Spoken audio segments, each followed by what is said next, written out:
Chers téléspectateurs de Wafrica TV, nous nous souvenons que pendant que Barack Obama dirigeait les États-Unis, il avait, dans un discours au Ghana, à Accra, déclaré que l'Afrique n'avait pas besoin d'hommes forts, mais qu'elle avait besoin d'institutions fortes. C'est une phrase qui est tout le temps revenue dans certains discours, dans nos débats, et on se pose la question sur la légitimité d'un tel raisonnement. Bonjour, Dr Claude Bekombo. Bonjour. Dr Claude Bekombo, nous allons réfléchir aujourd'hui avec nos téléspectateurs sur l'autorité des institutions africaines. Vous savez quelles sont nos pratiques. D'abord, qu'est-ce que c'est qu'une institution? Merci beaucoup pour l'invitation. Je vous en prie. Alors, les institutions, ça dépend de l'angle de perception qu'on peut en avoir. Mais en général, c'est dans la sociologie que nous allons puiser la définition de l'institution. On peut, avec plusieurs sociologues, d'Émile Durkheim, en passant par Max Weber, avoir des définitions éclatées de l'institution. Mais en général, pour faire une formule ramassée, on peut avoir des éléments constitutifs de ce qu'on peut appeler l'institution. C'est-à-dire que c'est un ensemble de structures que la société produit afin de régler un certain nombre de questions institutionnelles. Donc, pour identifier une institution, il faut voir qu'il y a un consensus social sur la gestion de certaines questions et que ce consensus social donne naissance à une instance. Ça doit être une instance qui a une autorité, ça doit être une instance qui permet de réguler un certain nombre, donc qui a des compétences bien déterminées. C'est la raison pour laquelle nous allons avoir dans une société plusieurs types d'institutions qui ont des compétences diverses. Mais ces instances-là constituent des institutions en ce que la société, les acteurs sociaux ont conféré à ces structures-là la compétence de réaliser un certain nombre de choses. Donc, ces institutions-là ont une autonomie reconnue par les acteurs sociaux, de régulation, de prise de décision et d'orientation d'un certain nombre d'aspects de la société ou alors de fonctionnement de la société. Donc, l'institution existe que par la volonté des acteurs de la société pour réguler les rapports sociaux. L'institution reste pertinente que par la volonté des acteurs sociaux tant qu'elle continue à être pertinente. Et l'institution meurt par la volonté toujours des acteurs sociaux qui estiment peut-être que l'institution arrive au terme de sa fonction. Atteint son objectif. Donc voilà, et il y a différents types, à partir de cette définition, on peut avoir différentes typologies d'institutions. On peut avoir des institutions qui doivent être intangibles, c'est-à-dire que des institutions qui existent dans la société et qui sont comme des institutions non négociables, c'est-à-dire que des institutions que les acteurs mettent en place pour la pérennité de la société. On peut avoir comme une institution comme l'État, qui est un consensus. N'oublions pas, je dis bien que toute institution naît d'un consensus. Même si on a tendance à voir des institutions qui naissent de la volonté des dirigeants de l'État, mais cette volonté des dirigeants n'est que l'expression du suffrage universel qu'ils ont reçu, donc d'un consensus même indirect. Donc ça reste toujours dans la logique de création d'existence et de fin des différentes institutions. Donc, en gros, on peut considérer que l'institution, c'est une idée. Oui, au départ. Qui est portée dans une structure. Tout à fait. Parce que peut-être que le rapport, pour réguler les rapports entre les individus dans un objectif donné. Tout à fait. Du coup, à la base de l'institution, on a des hommes. Bien sûr. Quand Obama nous dit, par exemple, qu'on n'a pas besoin d'hommes forts, oui, bien sûr, mais on a besoin d'institutions fortes, qu'est-ce que cela vous suggère? Tout à fait. Effectivement, c'est une institution n'a de pertinence que quand elle est mise en place pour régler des questions précises. C'est-à-dire qu'une institution, je l'ai dit tout à l'heure, en prenant différents sociologues qui sont dans la logique de l'institutionnalisation ou dans la logique institutionnelle de la sociologie institutionnelle.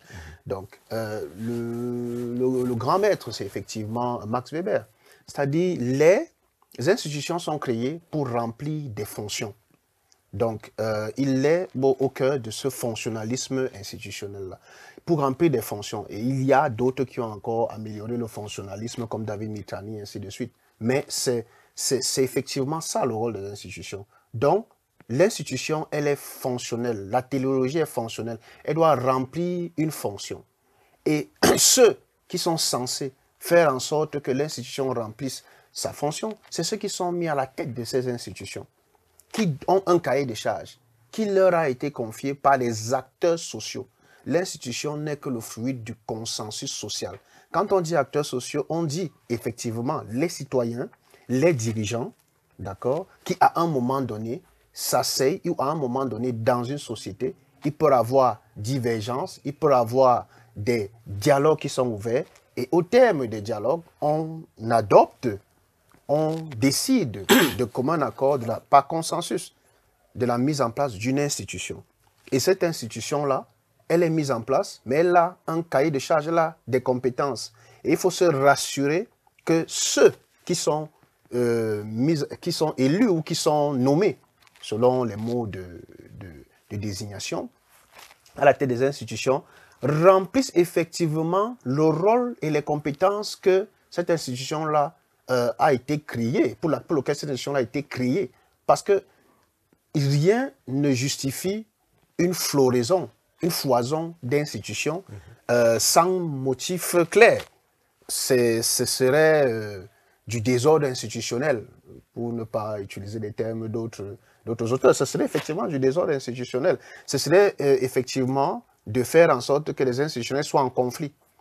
Si dans un pays, vous avez des institutions qui sont créées les unes sur les autres, sans mandat précis, vous allez vous retrouver dans des conflits d'institutions et effectivement, vous allez vous rendre compte que les institutions ne sont pas pertinentes. Or, la raison de création, la raison de mise en œuvre d'une institution, c'est la pertinence. Donc, ceux qui sont garants du fait que l'institution remplit effectivement son rôle, c'est ceux qui sont chargés, ceux qui sont nommés ou élus à la tête des différentes institutions, que ce soit l'État, que ce soit des communes, que ce soit des mairies, que ce soit des agences.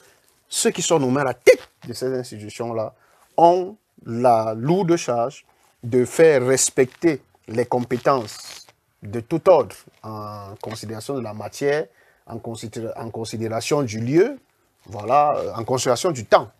Parce que les institutions sont aussi inscrites dans une logique temporelle ou dans une logique géographique ou dans une logique matérielle. Donc c'est à eux que revient la lourde charge de faire en sorte que ces institutions-là remplissent le rôle. C'est eux qui animent les dites institutions. Donc ils ont un rôle prépondérant. C'est la raison pour laquelle, effectivement, l'institution est forte, comme le disait le président Barack Obama.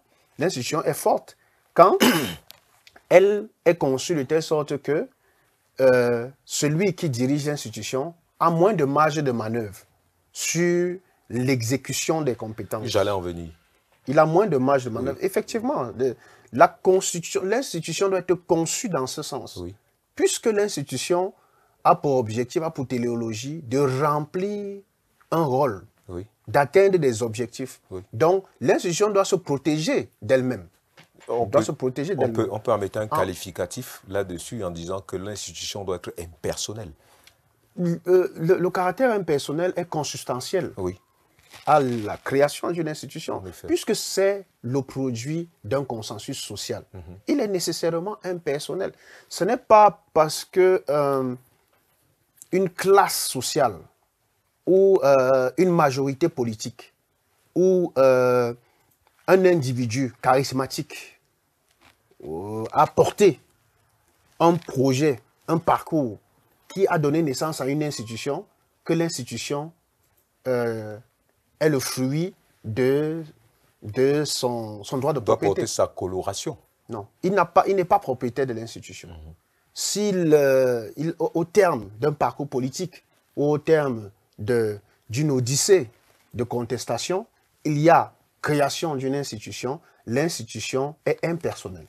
Elle est impersonnelle et dans ses règles de compétence, l'institution doit tout faire, une bonne institution fait tout pour instaurer au sein de soit sa constitution, sa charte, ou alors ses règlements intérieurs, doit instaurer des mécanismes permettant à l'institution de pouvoir, de contre-pouvoir ou alors tous les types de mécanismes possibles pour se rassurer que les décisions prises par les personnes qui incarnent les institutions sont des décisions qui sont dans l'intérêt de l'institution. Et l'intérêt de l'institution, c'est de remplir le rôle pour lequel il a été créé. Du coup, c'est forcément les hommes forts, la force maintenant en tant que vertu, qui créent les institutions fortes, forcément.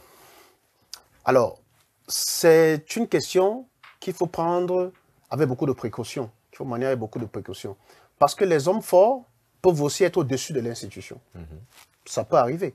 Que les hommes forts sont justement ont tellement de personnalité. Là, ça me rappelle Jean-Baptiste Durosel et Pierre Renouvin dans L'Homme d'État. Effectivement, des hommes forts peuvent avoir le charisme qui fait qu'à un moment donné, l'institution devient eux. Et c'est un problème. C'est un problème parce que l'institution peut être eux parce qu'ils ont l'aura, mais tout aura a aussi des côtés pervers. Et l'institution prendra donc non seulement l'aura, mais aussi les côtés pervers de l'homme fort. Non, la prescription du président Barack Obama, c'est plutôt de dire que l'institution doit être toujours au-dessus de l'homme, qui soit fort, ou qui soit faible, ou qui soit moyen. L'institution doit être au-dessus en termes de mécanismes internes de fonctionnement de l'institution qui doivent permettre que les décisions, les orientations de l'homme, du décideur, doivent être conformes au mandat donné à l'institution.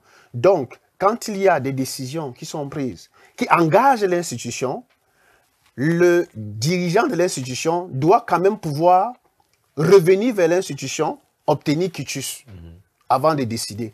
Ça, c'est juste un aspect de l'encadrement du dirigeant de l'institution vis-à-vis de l'institution. Parce qu'il y a un rapport intime entre l'institution et celui qui l'incarne. Celui qui l'incarne peut être sujet à beaucoup de courants, soit de pensée, soit économique, soit d'influence. La seule manière pour l'institution de canaliser la capacité du dirigeant de faire allégeance à l'institution, c'est que l'institution ait des process et des procédures internes permettant à gérer les décisions du dirigeant. Le meilleur exemple, effectivement, c'est le président de la République américaine, qui ne prend pas un certain type de décision sans le quitus du Congrès.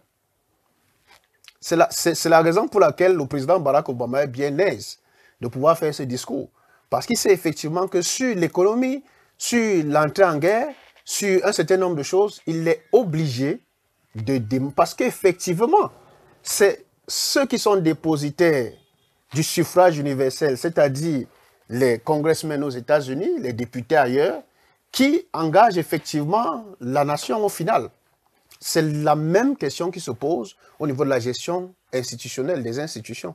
Si vous avez une institution où les mécanismes de régulation interne, les mécanismes de contrôle, les mécanismes d'autocontrôle, les mécanismes de sauvegarde, tout ça, c'est des volets différents. Nous n'avons pas assez de temps pour entrer dans tous les types de mécanismes. Oui.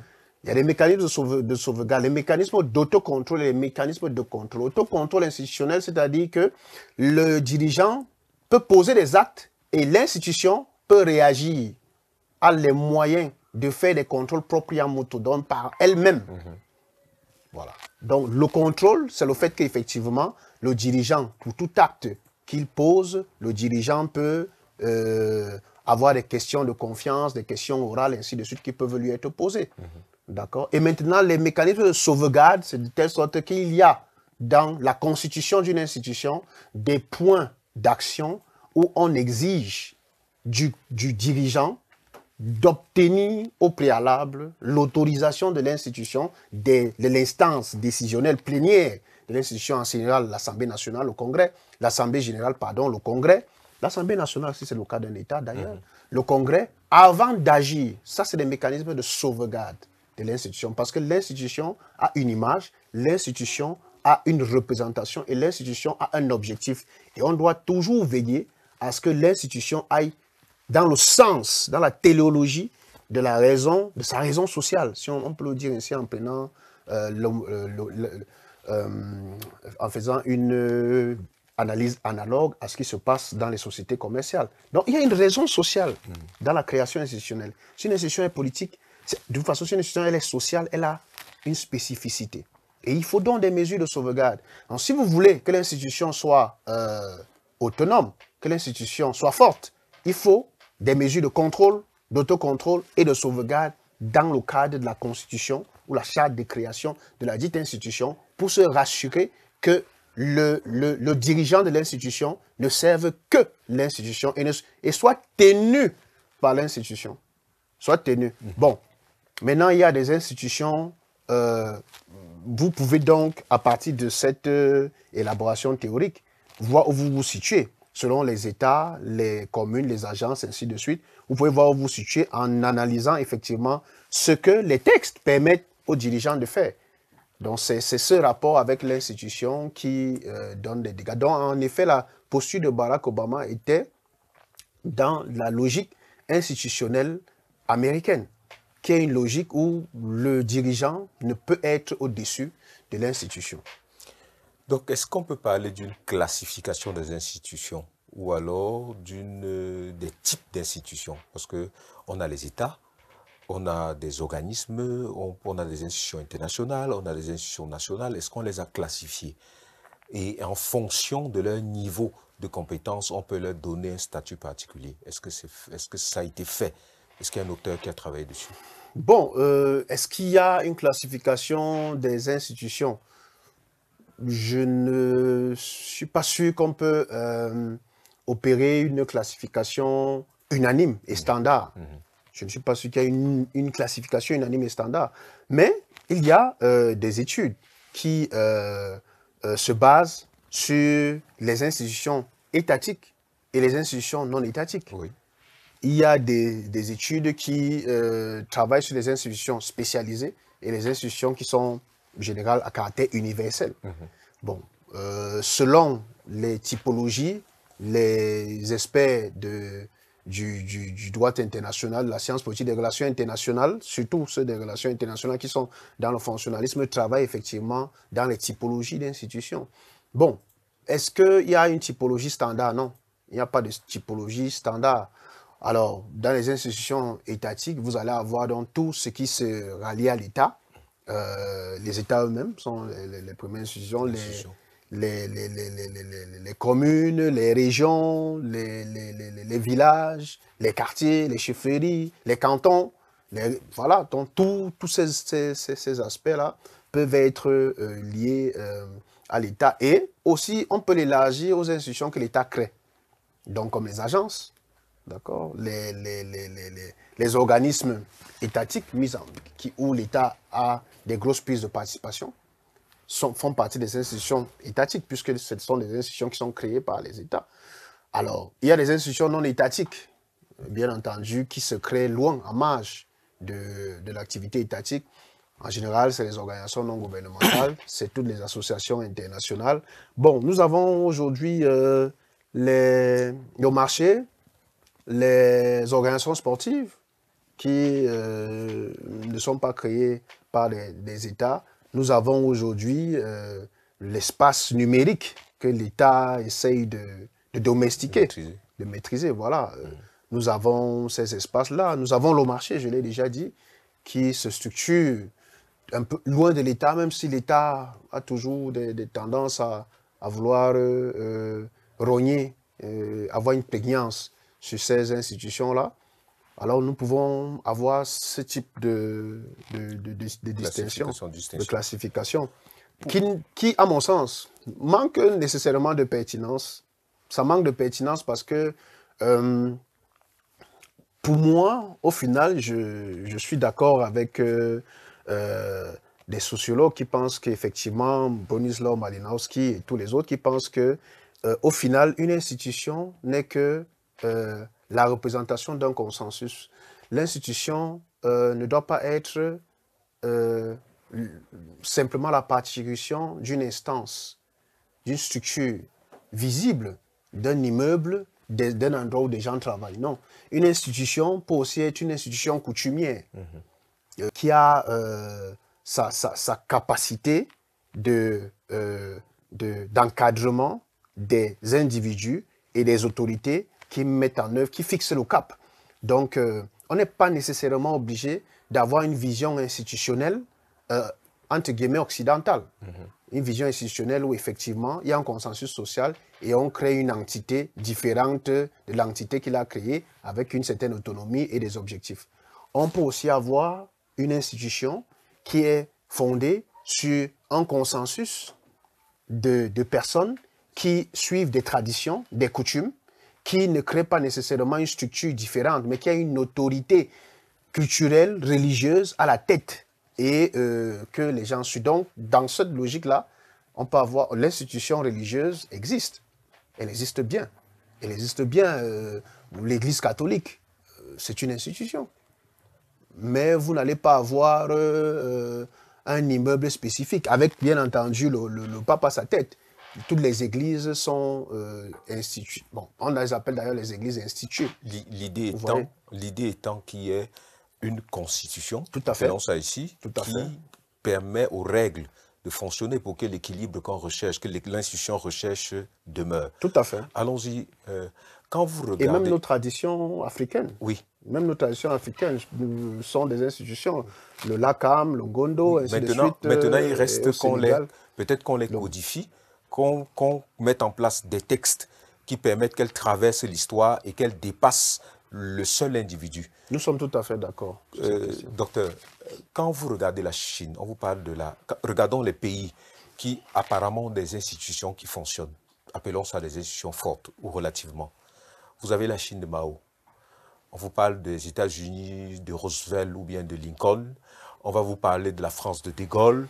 On va vous parler...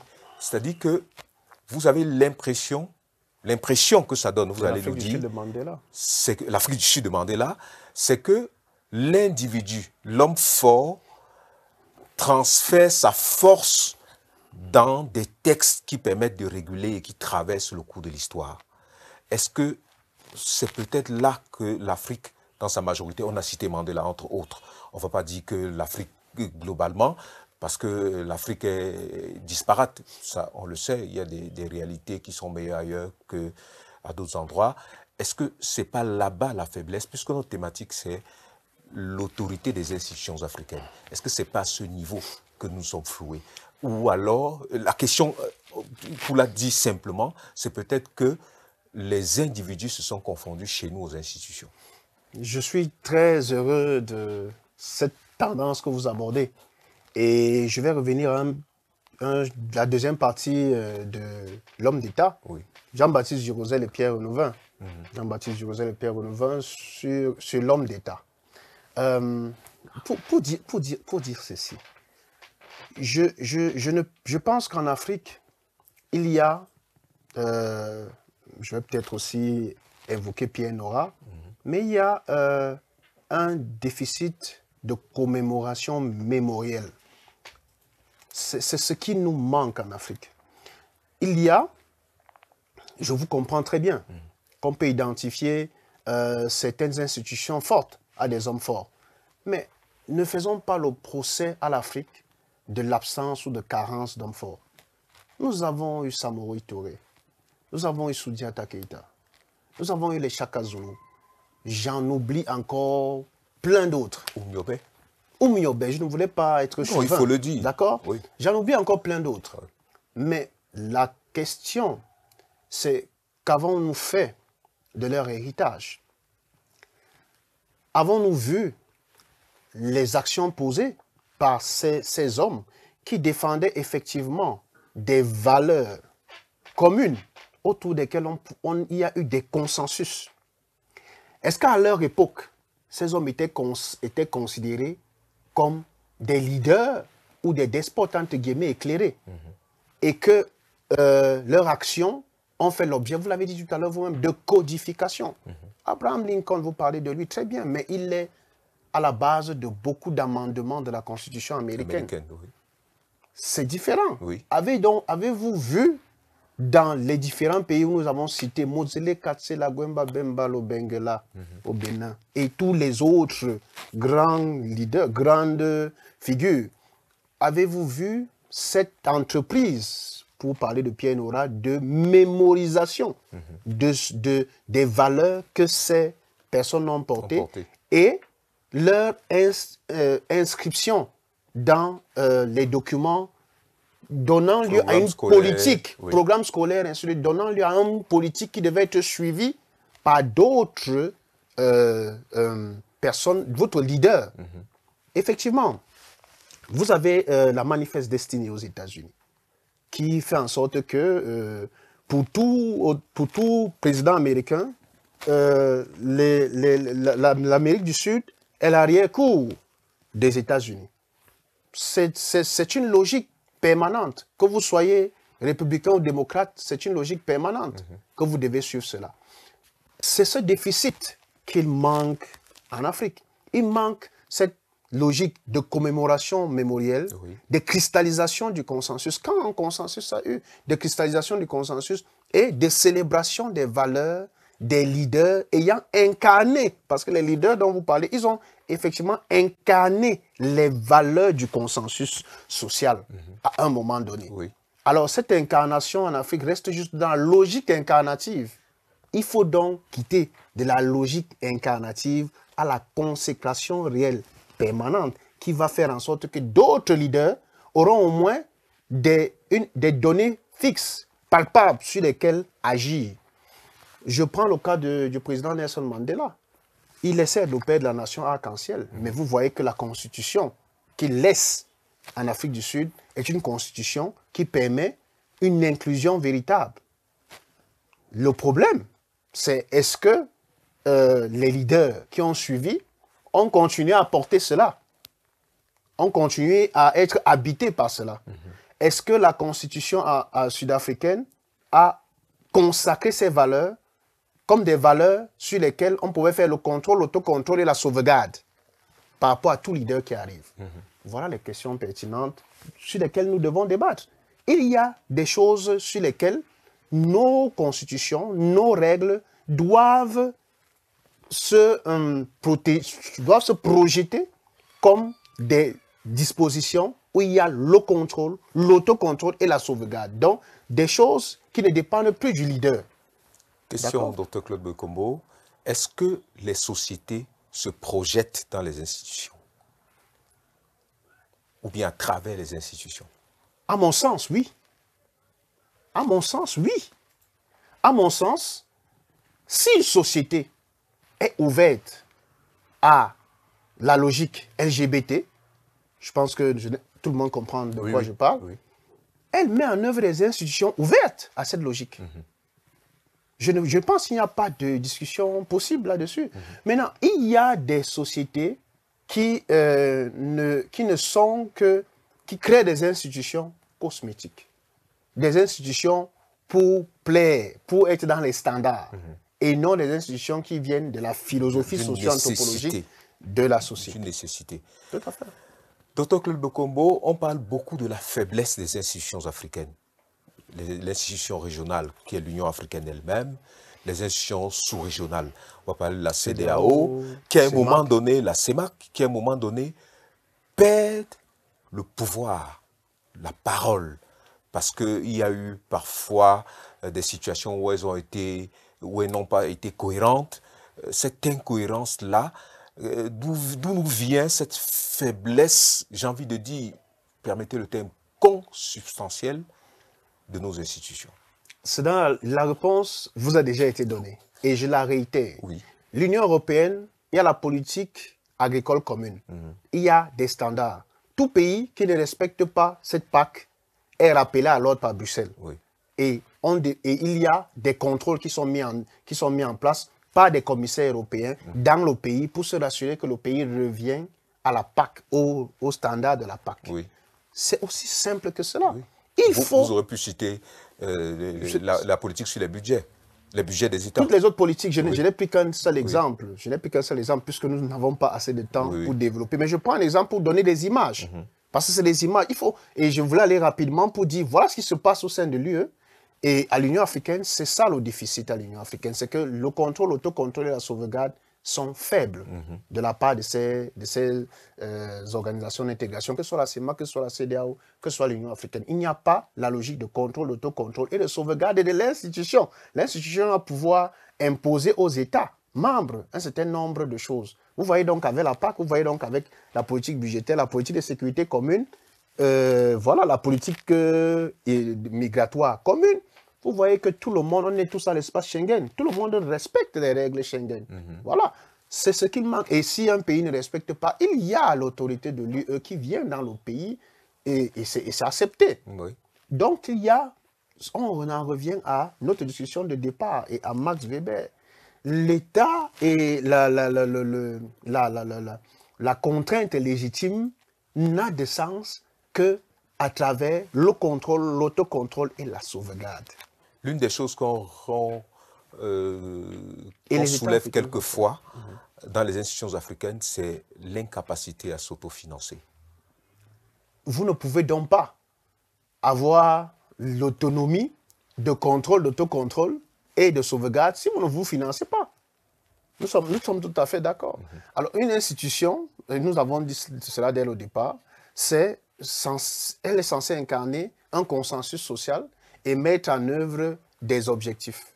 Il faut bien, pour se rassurer que cette institution-là doit être libre par rapport à la personne qui dirige l'institution. Mais cette institution-là ne saurait faire ça, c'est-à-dire avoir une distance par rapport à la personne qui dirige et avoir la capacité de maintenir les principes pour lesquels cette institution a été mise en place. Sans une autonomie financière, c'est impossible. Elle sera toujours sous influence. Sous influence soit de l'autorité qui dirige parce qu'elle rapporte sûrement des financiers, sous influence de ceux qui financent l'institution.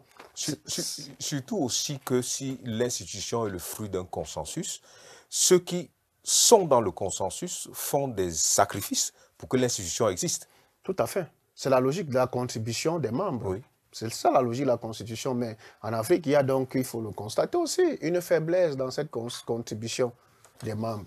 Pour ne pas dire plus, vous êtes sans ignorer que certains organes d'intégration régionale en Afrique sont financés par des pays étrangers. Oui.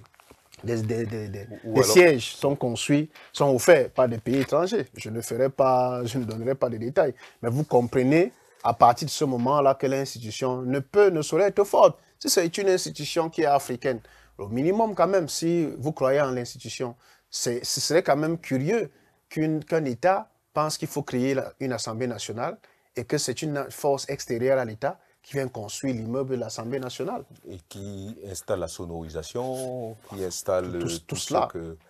C'est quand même assez curieux.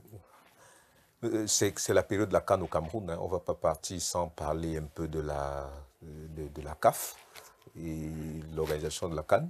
Mais surtout, nous avons une lettre qui est signée de la Confédération africaine de football et qui conteste une décision de la FIFA qui aurait suspendu un joueur sénégalais, Pape Gueye, pour ne pas le citer, pour un fait qui a eu lieu longtemps avant la CAN et en cours de compétition décide de le suspendre. Je pense que c'est l'illustration parfaite de la faiblesse de nos institutions. L'illustration parfaite de la faiblesse de nos institutions, sûrement. Oui. Mais je vais la faire un peu courte pour dire que dans cette affaire du joueur sénégalais Pape Gueye, la FIFA, à partir de son département juridique, aurait pu prendre en compte l'environnement avant de rendre publique la décision. Très bien. Aurait pu prendre en compte l'environnement, le joueur et que l'équipe nationale était engagée en pleine CAN, aurait pu aussi prendre en compte que le joueur lui-même a été sélectionné, parce qu'il aurait pu ne pas être sélectionné, que ça n'aurait pas fait des troubles, ça n'aurait pas donné une réaction de la CAF. Mais le département, la FIFA n'a pas considéré tous ces aspects et a rendu publique la décision conformément à leur procédure interne. Il faut bien le signaler, il faut bien insister là-dessus. Parce que quand une décision arrive à son terme, le département juridique est censé rendre la décision, opposer la décision à celui qui est en cause et rendre la décision publique. Il aurait donc été incongru pour le département de la FIFA, que je ne défends pas, de signifier la décision à l'intéressé et de ne pas rendre la décision publique, courant le risque que l'intéressé présente la décision publiquement et que la FIFA soit embarrassée. Ça, c'est la première situation qu'il faut très vite régler. Très bien. Donc, elle n'est pas non plus simple pour le département juridique de la FIFA. Maintenant, la FIFA aurait donc pu faire autrement. Mais la FIFA n'a pas fait autrement. Le département juridique de la FIFA particulièrement n'a pas fait autrement. Maintenant, la réaction de la CAF. Est-ce que la réaction de la CAF, j'ai lu la lettre et j'ai quand même trouvé le wording, enfin les mots de la lettre, un peu curieux pour un échange administratif. Je pense que le secrétariat général de la CAF gagnerait à avoir des lettres un peu plus administratives. On a l'impression que c'était une lettre personnelle, parce que les arguments qui y sont développés ne sont pas des arguments, déjà ne sont pas des arguments recevables. Nous ne pouvons pas, en termes de comparaison, jeter à la vindicte populaire un joueur comme Kylian Mbappé. Oui. C'était pas de bon goût, c'était pas de bon ton d'argumenter de la sorte. Oui. Et je pense que ces arguments pouvaient être réservés aux échanges entre le secrétaire téléphonique entre le secrétaire général de la CAF et la secrétaire générale de la FIFA, que personne n'aurait eu quelque chose à redire. D'ailleurs, les échanges sont libres. La parole est libre, ce n'est que les écrits qui engagent. Et ces écrits engagent la CAF. Alors, la CAF n'a pas entré dans une logique de néocolonialisme, dans la logique de démontrer ce qui n'est pas démontrable, parce que je rappelle encore que le département juridique n'a fait que son travail. N'a fait que son travail. Maintenant, à la CAF aurait pu se limiter, c'est la raison pour laquelle je suis d'accord avec vous, de voir non seulement la faiblesse, mais la fragilité surtout. La CAF aurait pu se limiter à opposer une fin de non-recevoir au communiqué de la FIFA, de dire oui, nous prenons acte de la suspension, mais la suspension pour la CAF prendra effet à la fin de la Coupe d'Afrique des Nations. Point. Ce serait terminé là. Oui. Tous les autres éléments de la lettre sont purement des éléments pour démontrer un complot imaginaire, hypothétique. Ce n'est pas de très bon goût. Ça ne démontre pas effectivement, comme vous l'avez dit, une structure où il y a l'autorité, où il y a la confiance, et où une structure où on fait les choses dans les normes. Pour sortir, Dr Claude Bekombo, quelquefois, les sociétés civiles africaines, par exemple, ne savent pas quel est le contenu des institutions parfois qui les dirigent. Et on a l'impression qu'il y a une distance assez grande entre l'individu qui doit bénéficier de l'action de l'institution. Qu'est-ce qui se passe? C'est la société mondialisée qui s'est construite d'en haut et qui est imposée à une... Je formule la question le plus simplement possible. La source de l'institution vient-elle de la société civile ou alors d'autres institutions? Ça dépend du mode de création des institutions. Si vous avez des institutions qui sont créées par l'État pour des besoins spécifiques, il est normal que c'est celui qui crée l'institution qui doit vulgariser l'institution. Donc la vulgarisation de l'institution relève de celui qui crée l'institution, qui pense que l'institution va rendre tel type de service. Donc, le problème que vous posez, c'est le même problème qu'on a sur l'international. Il y a beaucoup d'institutions spécialisées, des agences de l'ONU, dont les États sont très peu au courant des financements existants, des modes de souscription, ainsi de suite. Donc, il y a un travail qui est fait au niveau des Nations Unies, justement, pour vulgariser. L'obligation de vulgarisation, de connaissance des institutions, de leur contenu, des programmes, des opportunités qu'offrent les institutions relèvent aux institutions une fois créées. C'est les institutions elles-mêmes qui doivent se rendre accessibles, qui doivent toucher des cibles pour lesquelles elles ont été créées. Donc il y a ce travail à faire au niveau international comme au niveau national. Il y a ce travail à faire. L'État lui-même doit vulgariser ses actions, doit se rendre accessible, puisque les institutions sont censées rendre un service public. Donc le service public, il faut l'accessibilité, il faut l'information, il faut que ce soit disponible. Il y a des règles qui font en sorte que une institution remplisse ses prérogatives. Donc, elle doit se rendre accessible, elle doit faire tout pour être vulgarisée. Donc, c'est à l'institution de faire en sorte que la société civile soit formée, la société civile soit au courant des différents process. Donc, elle peut le faire soit par des actes de sensibilisation, les séminaires et tous les autres actes de sensibilisation, soit par les publications pour informer, soit en utilisant les réseaux sociaux pour se rendre accessible. Encore faudrait-il que la fracture numérique et tous les autres aspects d'altérité de la société internationale n'entrent pas en ligne de considération pour maintenir la distanciation avec les dites institutions. Notons pour la fin, peut-être que, en disant qu'il y a, des sociétés où les individus ont peur des institutions. Je vois le rapport que les gens ont avec la police, je vois le rapport que les gens ont avec les impôts, je vois le rapport que les gens ont avec... C'est-à-dire qu'il y a beaucoup d'institutions comme ça où chaque fois que l'individu s'y amène, on n'a pas toujours l'impression que l'institution est mise en place pour protéger l'individu. Ça relève donc de ces effets pervers, ce déficit de vulgarisation, d'information de l'institution sur ses missions. Parce que l'institution mise en place, vous avez cité la police, vous avez cité les impôts, il faut vulgariser, il faut informer, il faut expliquer, il faut faire en sorte que le bien fondé de l'institution soit bien intégré par des cibles. Si vous avez créé une institution et que vous vous rendez compte que ceux qui doivent être bénéficiaires contournent ou alors ne coopèrent pas avec l'institution, ça veut dire qu'il y a une information, puisque une institution par nature n'est pas créée contre les populations ou contre les acteurs sociaux. Une institution est créée au bénéfice des acteurs sociaux, au bénéfice de la communauté. Alors si cette institution a pour rôle de requérir des prestations ou alors de prendre des contributions pour réaliser une activité commune, il faut bien que cette institution vulgarise le bien fondé de son existence auprès des cibles, pour que les cibles ne prennent plus l'institution en grippe ou ne prennent plus l'institution comme un ennemi. Mais si on explique à tout le monde que payer les impôts permet d'arranger les routes sur lesquelles nous roulons et que les cibles se rendent bien compte que ces routes-là sont effectivement arrangées. Parce qu'il y a aussi cet aspect de dévoiement du rôle des institutions. Si les institutions ne remplissent pas le rôle pour lequel elles ont été créées, il y aura une défiance entre les cibles et l'institution. Et c'est ce que l'institution doit absolument éviter. Mais on relève aussi, vous avez parlé de points faibles des institutions en Afrique. C'est un point faible, c'est un trait marqueur de la défiance ontologique des cibles africaines avec les institutions créées.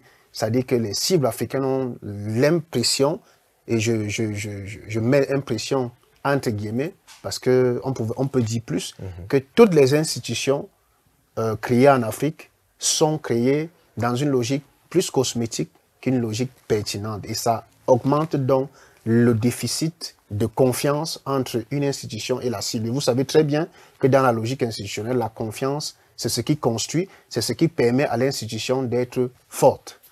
Merci infiniment, Dr Claude Bokombo. Je vous en prie. Merci d'avoir, chers téléspectateurs, nous croyons vous avoir donné quelques clés, quelques pistes qui pourraient structurer vos réflexions, vos mémoires, vos thèses, vos arguments dans les discussions que vous aurez. Et disons-nous à très bientôt sur Africa TV. Surtout, n'oubliez pas de vous abonner, parce que chaque fois que vous abonnez, c'est cette Afrique pour laquelle nous combattons qui gagne.